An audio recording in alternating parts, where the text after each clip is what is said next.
Paltrocast. Thank you for taking the time. People's Joker on Mubi, home video, etc.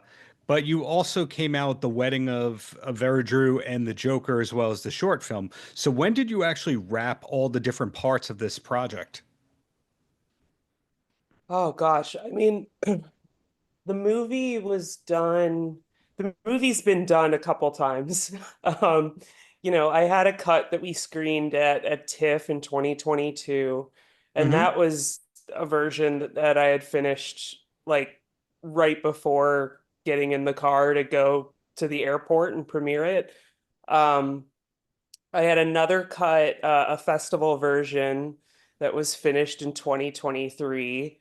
And then I'd say the final version was done in May of or not May, March of this year, right before a theatrical run. And I consider that the definitive version, but it's always kind of just felt like a sort of a living, breathing text. And the wedding was something we just shot. I don't know, like it was a couple hours. We wrote it really quick too. It really was kind of just something that poured Hmm. out of me, and that I needed to make, I think. Well, you're an editor by trade, and I love a lot of the work on the projects that you work on and have worked on as an editor, which I want to ask about.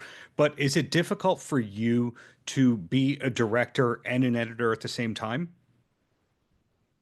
No, it actually makes I'd say both parts of the process a lot easier, especially the directing side.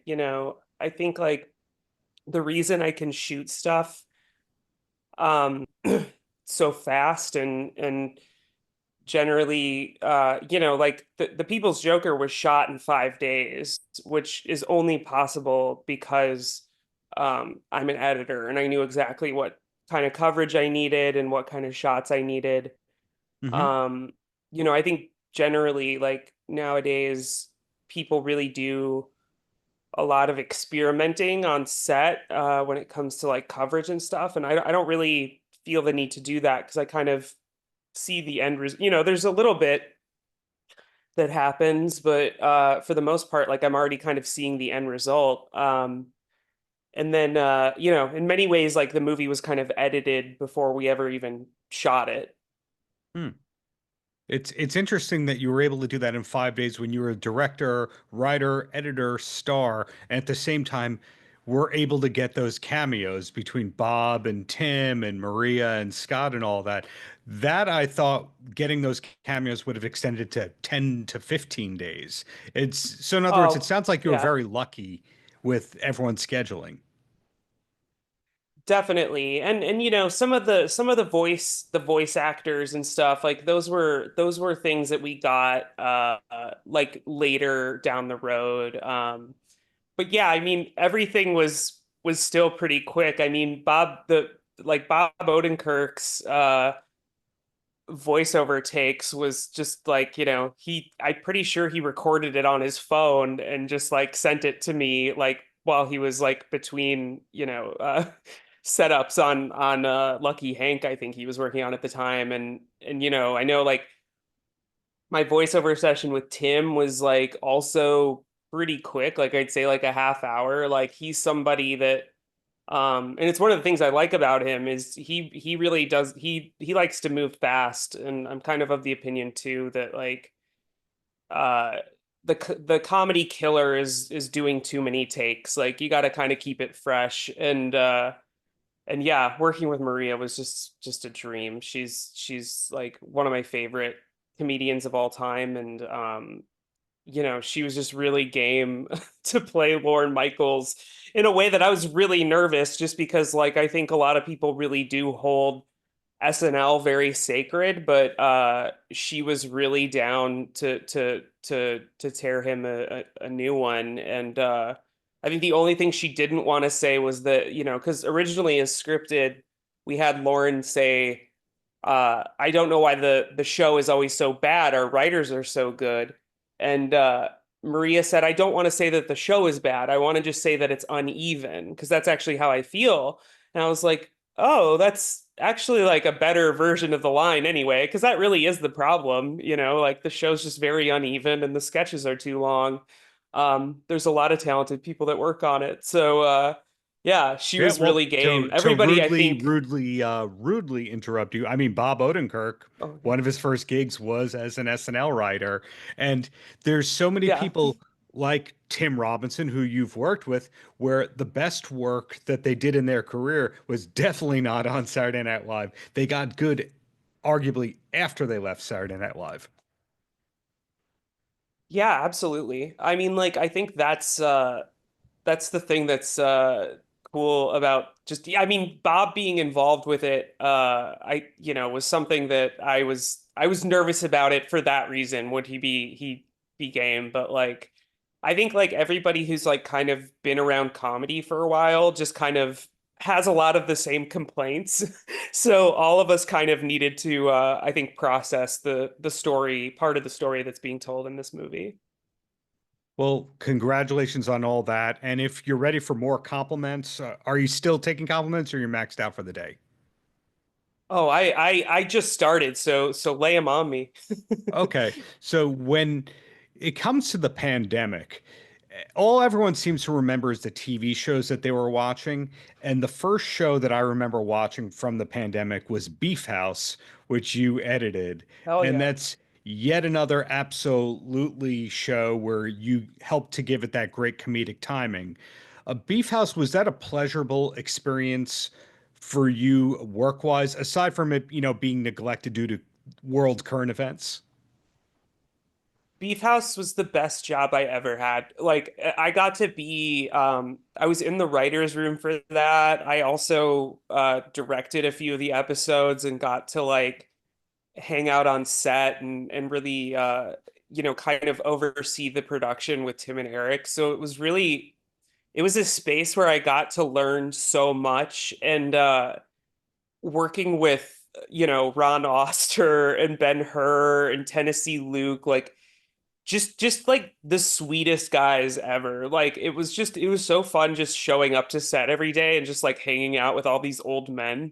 And of course, oh my God, Jamie Lynn Sigler from The Yes. Sopranos was on the show, and she's just like she's like the most professional actor I've ever worked with in my life. Like she just showed up every day and just delivered. And yeah, it was the best gig I ever had. Like I'm so bummed we're probably never gonna get to make more, but who knows? Maybe someday Adult Swim will give us money to do like a reunion episode or something.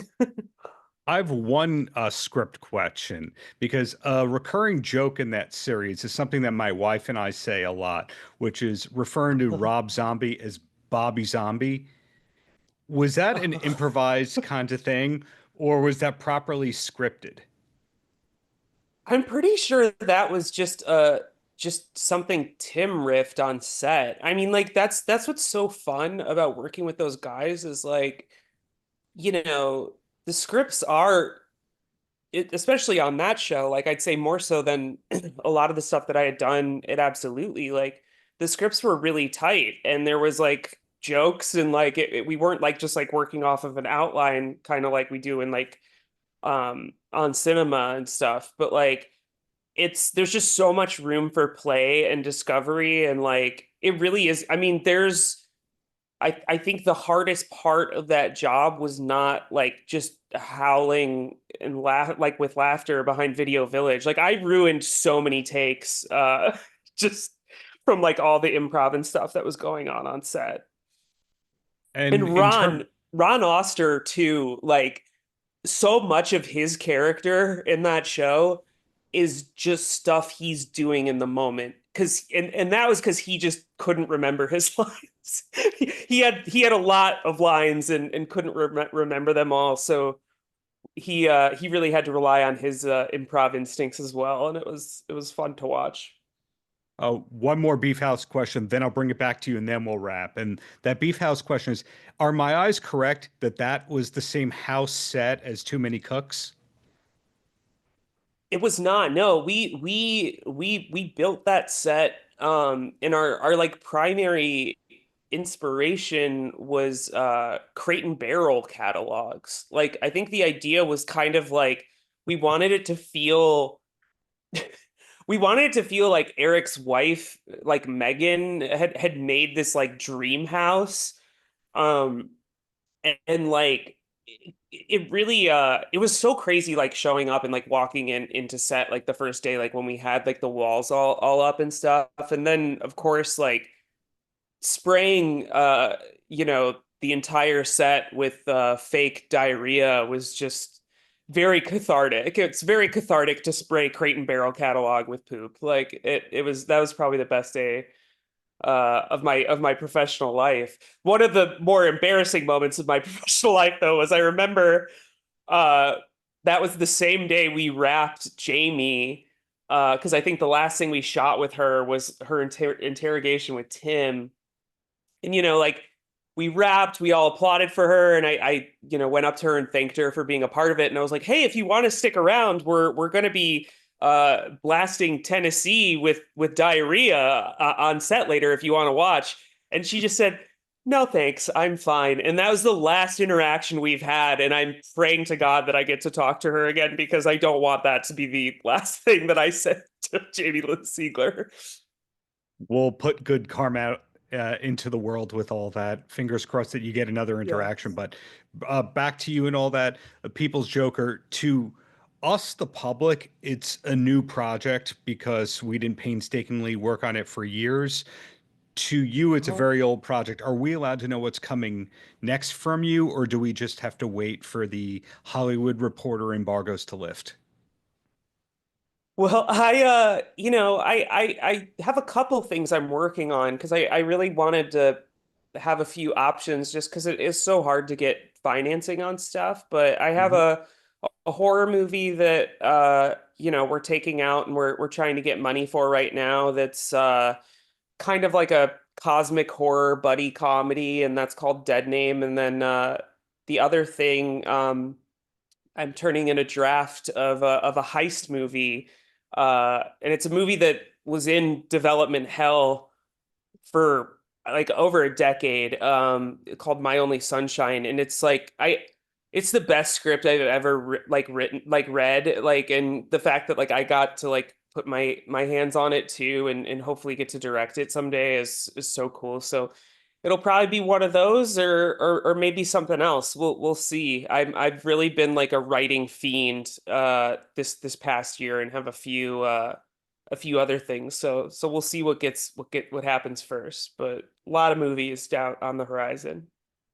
Well, I'm looking forward to the next project, whether it's horror, comedy with weird editing, whatever it is. Thank you for the years of great art and looking forward to what's to come. Thanks so much, Darren. Paltrocast.